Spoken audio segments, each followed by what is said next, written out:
Hello student, आज के lecture में स्टूडेंट हम प्रॉपर्टी बेस्ड क्वेश्चन सॉल्व करेंगे। ठीक है ना। जैसे एक क्वेश्चन है स्टूडेंट, सिद्ध कीजिए कि सारणिक 1a square 1b square 1c square is equal to a minus b minus c minus a। Prove that determinants 1a square 1b square 1c square is equal to a minus b into b minus c into c minus a।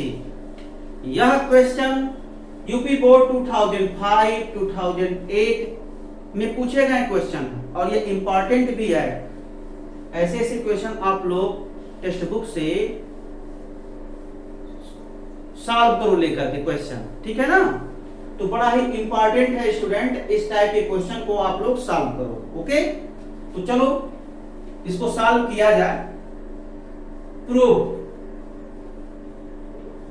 इस determinant को लिखो पहले left hand side. Determinants 1 1 1 a b c a square b square c square.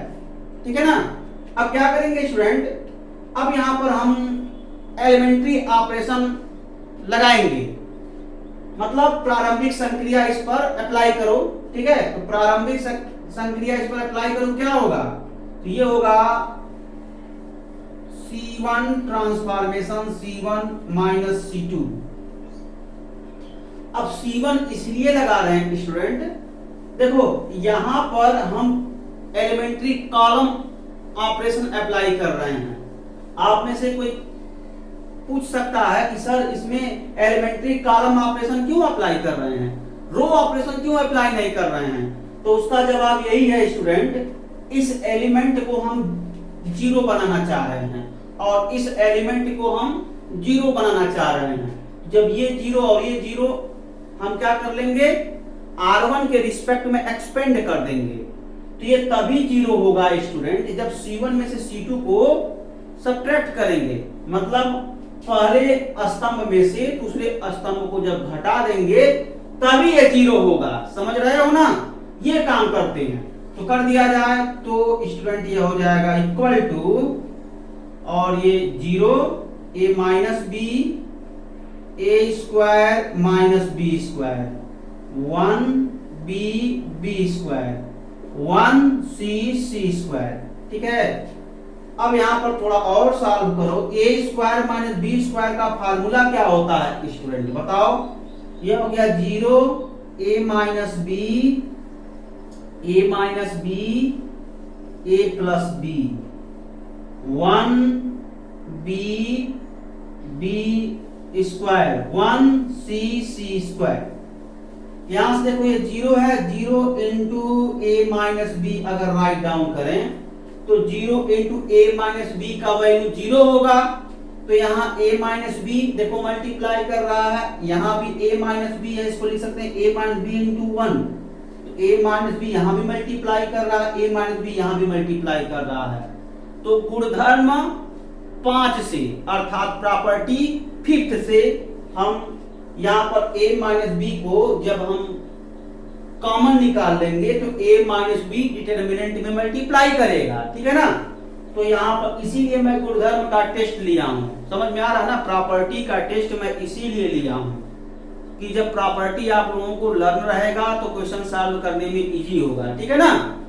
अब देखो यहाँ से हम क्या कर सकते हैं student, a minus B common ले लिया, a माइनस बी, तो हो गया यहाँ डिटर्मिनेंट, ये हो गया zero a minus B, zero a minus B और सॉरी स्टूडेंट हमने कॉमन लिया ना a माइनस बी, तो a माइनस बी नहीं होगा, क्या होगा बताओ, ये हो गया 1 और a प्लस बी, ये आइडेंटिटी रहेगा 1b square 1c square. Okay student, ठीक है ना। फिर देखो क्या करेंगे,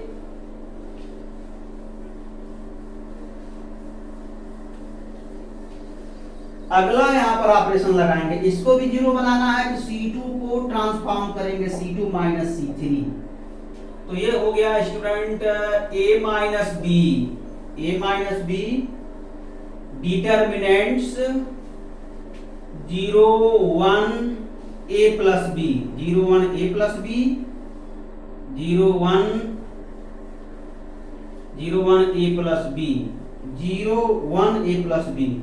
अब फिर देखो इसको भी आप जब हम C2 माइनस C3 जब यहां अप्लाई करेंगे तो आ जाएगा 0 b minus C B square minus C square 1 C square.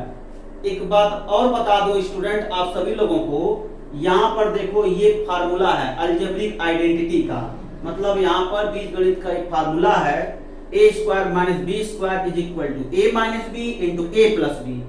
Similar b minus B square minus C square b minus C into B plus C. इस प्लेस पर रखेंगे b माइनस सी common ले लेंगे, मतलब प्रॉपर्टी फिफ्थ लगाएंगे। तो सबसे पहले यहाँ पर फार्मूला आप अप्लाई कर दो। तो जब फार्मूला अप्लाई करेंगे तो क्या होगा student,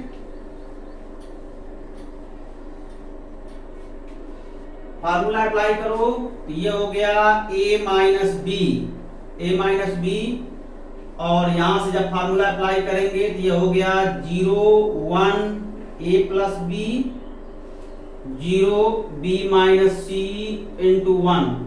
This can be written as also b minus c. Okay, ये हो गया आपका b minus c b plus c 1 c square. ठीक है, अब b माइनस सी क्या करेंगे, देखो b माइनस सी मल्टीप्लाई कर रहा है, यहां भी मल्टीप्लाई कर रहा है, यहां भी मल्टीप्लाई कर रहा है। ये अगेन प्रॉपर्टी फिफ्थ लगा दो। ठीक है, तो प्रॉपर्टी फिफ्थ लगा दो, यहां पर प्रॉपर्टी फिफ्थ लगाओ।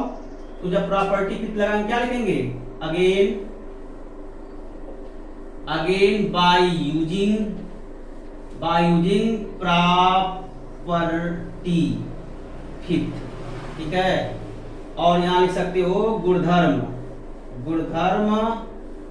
फिफ्थ से, गुणधर्म फिफ्थ से। और यहां पर देखो स्टूडेंट, यहां पर इसके पहले भी मैं यहां a माइनस बी लिखा था ना, यहां भी आप लोग इस स्टेप में भी, इसके प्रीवियस स्टेप में मतलब इसके पहले वाले स्टेप में भी हम प्रॉपर्टी फिफ्थ लगाए थे, मतलब गुणधर्म 5 लगाए थे स्टूडेंट। ठीक है ना, तो यहां पर भी आप लिख सकते हैं प्रॉपर्टी फिफ्थ, और यहां लिख सकते हैं गुणधर्म 5 से। ऐसे आप एक्सप्लेन कर देंगे स्टूडेंट। ठीक है ना, तो अब देखो यहां पर b minus C b minus, again we take common, we can see that b minus C multiple of determinants 0 1 a plus b 0 1 b plus c 1 c square. ठीक है, मतलब हम b माइनस सी जब प्रॉपर्टी फिफ्थ लगाएंगे तो b minus C determinant में multiply करेगा। ठीक है, तो वही मैं लगा करके देख रहा हूं। लगाया जाए प्रॉपर्टी फिफ्थ तो कितना हो जाएगा, a minus b minus C determinant 0 1 a plus b 0 1 b plus c 1 c square. अब यहां से स्टूडेंट देखो, ये आपका क्या है, ये आपका फर्स्ट रो है, अर्थात प्रथम पंक्ति है। जब ये प्रथम पंक्ति है तब हम प्रथम पंक्ति के सापेक्ष विस्तार कर लेंगे, अर्थात लिख सकते हैं एक्सपेंड बाई r1, और यहां लिख सकते हैं प्रथम पंक्ति के सापेक्ष विस्तार। स्टूडेंट एग्जाम में आप टर्मिनेट कर सकते हैं, इस जरूरी नहीं है कि बार बार लिखा जाए। इस चीज को नहीं भी लिखेंगे आप एग्जामिनर समझ जाएगा, लेकिन मैं लिखवा इसलिए रहा हूं कि आप लोग समझ जाओ कि फर्स्ट रो के करस्पॉन्डिंग डिटरमिनेंट का हम एक्सपेंशन करके वैल्यू निकालेंगे। ठीक है, इसलिए लिखवा देता हूं, एग्जाम में लिखने की जरूरत नहीं, लेकिन ये सब लिखेंगे। इसको लिखने की जरूरत नहीं है, ये सब बहुत ही बेसिक है, बस लिखवाता इसलिए तो आप लोग समझो, आप इसको टर्मिनेट कर सकते हो, ठीक है। अब यहां पर देखो एक्सपेंड कर दो तो a minus B, b minus C, यहां पर एक्सपेंड करोगे ना कितना आ जाएगा 1 into B plus C minus A minus B. ये देखो b कैंसिल हो गया, आया कितना a minus B minus C minus A. देखो ये आ गया कितना राइट हैंड साइड, ये देखो प्रूफ दैट हो गया, राइट हैंड साइड आ गया, ठीक है ना स्टूडेंट। तो ये आपका राइट हैंड साइड आया, ये फर्स्ट क्वेश्चन का हमने सॉल्यूशन दिया। और भी डिफरेंट क्वेश्चन है स्टूडेंट, उसको हम सॉल्व करवाएंगे, ठीक है, इसको नोट करो।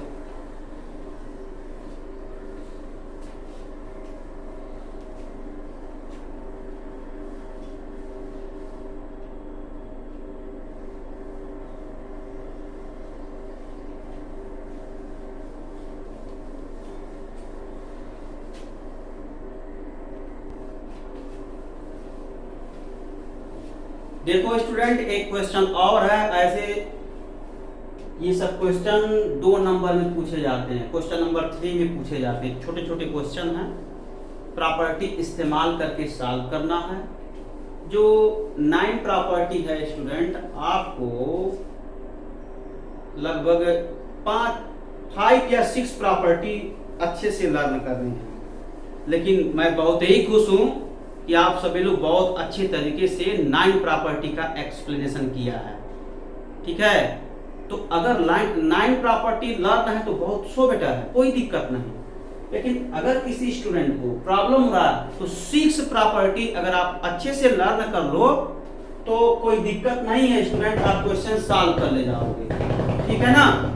तो जैसे देखो ज्यादातर यूज आपका ये आइडेंटिकल रो आइडेंटिकल कॉलम वाला होता है, ठीक है, आइडेंटिकल रो आइडेंटिकल कॉलम प्रॉपर्टी, जिसमें डिटरमिनेंट की वैल्यू 0 होता है, मतलब समान पंक्ति और समान स्तंभ वाला जो गुणधर्म है जिसमें सारणी का मान 0 होता है वो इस्तेमाल होता है, ठीक है।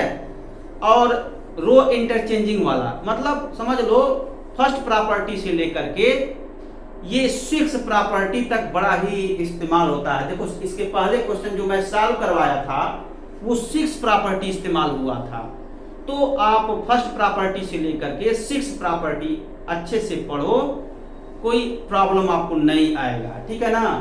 तो चलो इसको सॉल्व किया जाए स्टूडेंट।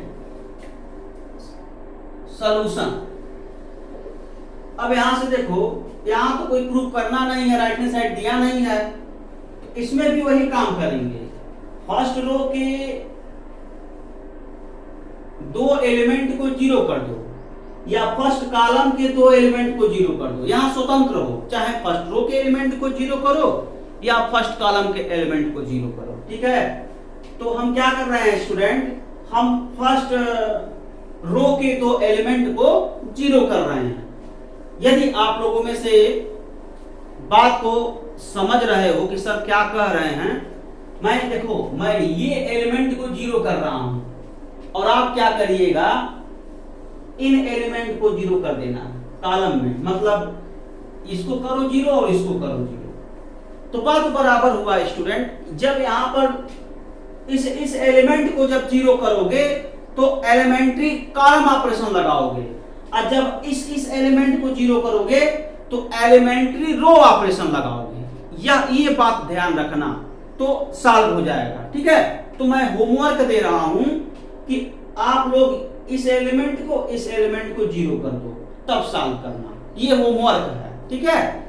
और मैं जो है इस एलिमेंट को 0 करके सॉल्व कर रहा हूं, बात समझ में आया ना। आप लोगों को मैं होमवर्क दिया, आप लोग एलिमेंट्री रो ऑपरेशन लगाकर सॉल्व करो, और मैं किससे सॉल्व कर रहा हूं, एलिमेंट्री कॉलम ऑपरेशन लगाकर सॉल्व कर रहा हूं, ठीक है ना, इस बात का ध्यान रखो। तो अब देखो मैं यहां अप्लाई कर रहा हूं elementary column operation C1 transformation C1 minus C2, और यहीं पर अगर आप समझ रहे हो ना तो यहीं पर दूसरा भी कर सकते हो, C2 transformation C2 minus C3, ठीक है। तो दोनों आप कॉलम चेंज करके काम कर सकते हो, ठीक है।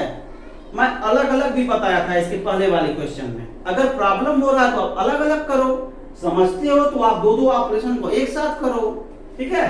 तो यहां पर देखो मैं कर रहा हूं, ये हो गया 0 x minus y, x minus y. यहां भी देखो ये हो गया 0 0 y माइनस जेड। अब ये क्या हो गया student, x y z, x y z। अब थोड़ा सा दिमाग आपके पास है तो यहां इसको लिख सकते हैं x माइनस y लिख सकते हैं, ठीक है। और इसका मल्टीपल 1 होगा और इसका भी मल्टीपल 1 होगा, ठीक है। इसका भी मल्टीपल 1 होगा, इसका भी 1 होगा।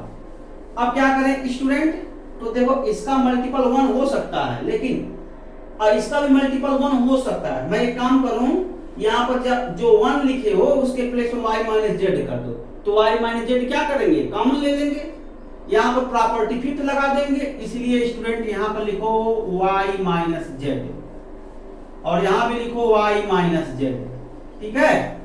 अब कोई दिक्कत नहीं, अब आप प्रॉपर्टी फिफ्थ लगा दो, यहां लिखो प्रॉपर्टी फिफ्थ, सॉरी स्टूडेंट मैं 6 लिख रहा हूं, फिफ्थ, प्रॉपर्टी फिफ्थ, गुणधर्म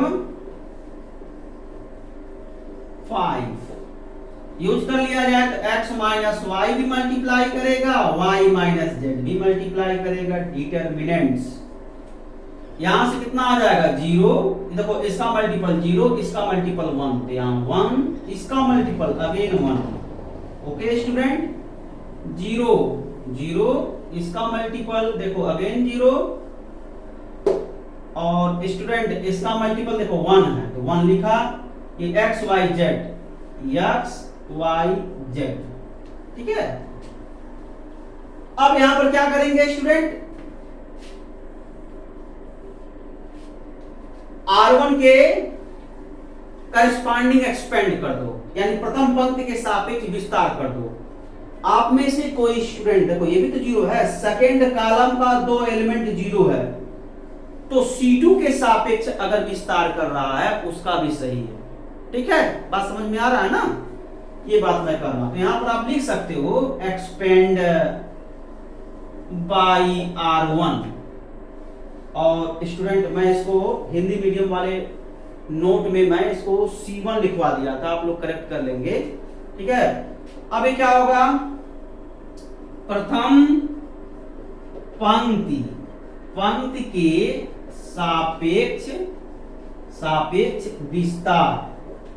विस्तार, प्रथम पंक्ति के सापेक्ष विस्तार, ये कितना हो जाएगा, x minus y, y minus z into x in bracket, दो कॉलम छोड़ो 1 minus 0। It means student x minus y, y minus z, ये आपका आंसर हो गया। यहां तो प्रूफ करना नहीं है, यहां पर आंसर लिखेंगे, ठीक है। इस तरीके से हम छोटे छोटे क्वेश्चन को सॉल्व करेंगे, ठीक है। इसको नोट करो, अभी मैं एक क्वेश्चन और समझाते हूं।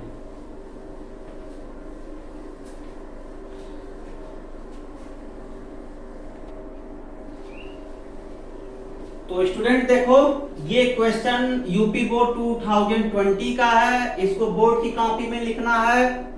जस्ट इसके पहले जो मैं क्वेश्चन लिखवाया था फाइंड वैल्यू ऑफ डिटरमिनेंट, वो क्वेश्चन 2008 में पूछा गया है, वो भी क्वेश्चन बोर्ड की कॉपी में कर लेना, ठीक है ना स्टूडेंट। तो इस क्वेश्चन का सलूशन हम दे रहे हैं, ठीक। सलूशन देखो यहां पर एक क्यों प्रूफ करना है ना, तो यहां पर प्रूफ लिखेंगे student, proof left hand side ले लो और ये पूरा डिटरमिनेंट लिखो। तो एक बार determinant a 2a 3a, a plus b 3a plus 2b 6a plus 3b, a plus b plus c 4a plus 3b plus 2c 10a plus 6b plus 3c, ठीक है, ये आपका क्या है, ये डिटर्मिनेंट है, मतलब शारीरिक है। अब क्या करेंगे स्टूडेंट, अब यहां से हम एलिमेंट्री ऑपरेशन अप्लाई करके हम इस एलिमेंट को मिनिमाइज करेंगे। ठीक है, मिनिमाइज करके देखो ए क्यूब लाना है। ठीक है, तो वही काम करेंगे। तो देखो यहाँ पर a है, यहाँ पर 2 है, इस एलिमेंट को हम 0 बना देंगे। आप में से कोई क्वेश्चन पूछ सकता है सर इस एलिमेंट को भी तो 0 बना सकते हैं, बिल्कुल बना सकते हैं। तब इसमें 2 से डिवाइड करके a बनाएंगे और तब सब्ट्रैक्ट करेंगे, तब 0 बनेगा। वो कैलकुलेशन लेंदी हो जाएगा, इसलिए उसको 0 नहीं बना रहे हैं। ठीक है, अब देखो इसको 0 बनाना है तो इसमें 3 से मल्टीप्लाई करके क्या हो जाएगा 3a, तो इसको फिर क्या करेंगे, सब्ट्रैक्ट करेंगे थर्ड रो से, तो ये 0 बन जाएगा। ठीक है, तो आप एक काम करो, यहां पर क्या कर सकते हो, R2 interchange, R2 minus R2 - 2R1 हो जाएगा। क्या हो जाएगा, 2R1। R3 को भी आप लिख सकते हो, R3 expansion to R3 - 3R1। अब दो ऑपरेशन एक साथ लगा सकते हो। तो अब देखो क्या करेंगे, ये इक्वल हो जाएगा, यहां पर देखो यहां पर फर्स्ट रो चेंज नहीं होगा, तो लिखेंगे क्या, a प्लस b, और यहां हो जाएगा आपका a plus b plus c। ये 0 हो गया, 0 लिखेंगे। यहां से देखो a प्लस b, जब यहां से 2 से मल्टीप्लाई करके सब्ट्रैक्ट करना है, तो 2a प्लस 2b, तो 2a सब्ट्रैक्ट हुआ, 2b कैंसिल हो जाएगा, इट मींस a आया। अब यहां से देखो 2a 2b 2c, तो ये कितना हो जाएगा 2a, 4a माइनस 2a अर्थात 2a हो गया, और 3b माइनस 2b अर्थात प्लस b हो गया, और ये कैंसिल हो जाएगा। अब वही काम इसमें देखो, इसको भी 0 बनाना है, तो हमने वही ऑपरेशन लिख ही दिया है, R3 में से 3R1 सब्ट्रैक्ट करना है, तो ये कितना हो जाएगा, अगेन 0 हो गया। ठीक है, और फिर क्या, इसमें देखो 3 से मल्टीप्लाई करना है, कितना आ जाएगा, यहां पर ये आपका हो जाएगा 3a, और 3b कैंसिल हो जाएगा इससे, यहां आओ 3a 3b 3c, ये कितना हो जाएगा 7a। कितना हो गया स्टूडेंट, 7a, और यहाँ प्लस 3b प्लस 3b और प्लस c भी रहेगा, यहाँ प्लस c। ठीक है ना, ये है स्टूडेंट। अगर आपको प्रॉब्लम हो रहा है तो स्टूडेंट मैं आपको बता दूं, R2 - 2R1 है ना, तो R2 के एलिमेंट को पहले लिखो। तो R2 का एलिमेंट क्या है, यही एलिमेंट R2 है, तो पहले इसको लिख लो, तो 2a 3a plus 2b 4a plus 3b plus 2c लिखा गया। अब देखो लिखा है 2R1, तो क्या करेंगे, ये जो R1 है इसमें 2 से मल्टीप्लाई करके इसके जस्ट नीचे लिखेंगे। तो देखो ये हो गया आपका 2a, इसमें 2 से मल्टीप्लाई करो, 2a प्लस 2b हो गया, अगेन इसमें 2 से मल्टीप्लाई करो, तो 2a plus 2b plus 2c। अब इसको सब्ट्रैक्ट कर दो, तो सब्ट्रैक्ट करो ना, देखो माइनस माइनस माइनस, ये कैंसिल आउट हो गया। जब ये माइनस होगा तो ये भी टर्म माइनस होगा, ये माइनस यानी ये भी कैंसिल हो जाएगा।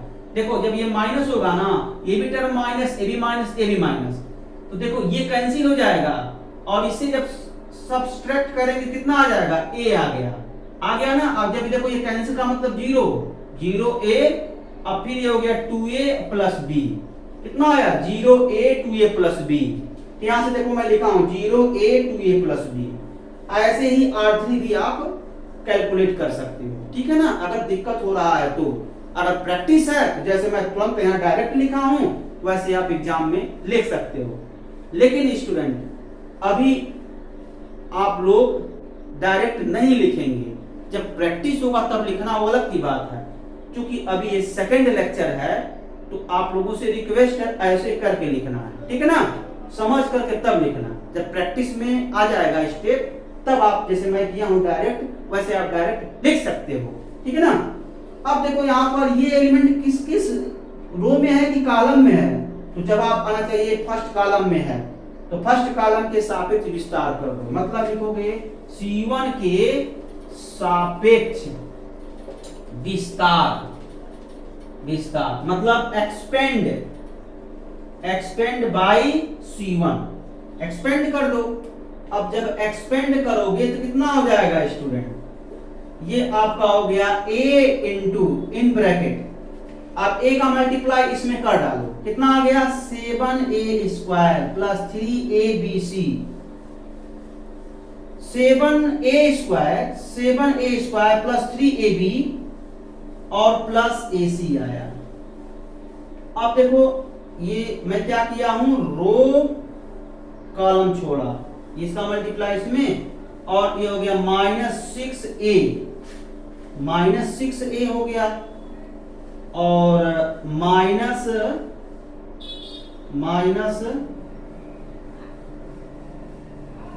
6a हो गया, ये 7a square plus 3ab plus ac, ठीक है ना।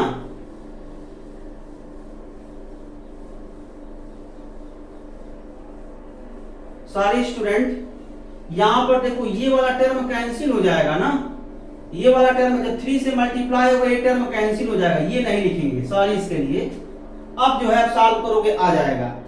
तो यहां से देखो, यहां जब मल्टीप्लाई किया हमने तो 7a स्क्वायर प्लस 3ab, अब अगला स्टेप क्या हो जाएगा, -6a स्क्वायर माइनस 3ab।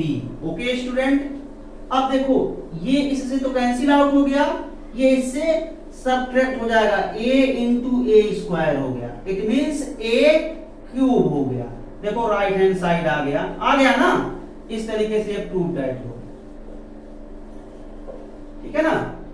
तो इस तरीके से देखो डायरेक्ट मैं लगाया, यहां मिस्टेक हो गया, तो ऐसे आप लोगों से भी मिस्टेक हो जाएगा। ये मैथमेटिक्स है स्टूडेंट। अब बताओ हम लोग कई सालों से पढ़ा रहे हैं, यहां से देखो यहां मिस्टेक हो गया डायरेक्ट लिखने के चक्कर में, ये काम आप लोग कतई मत करना।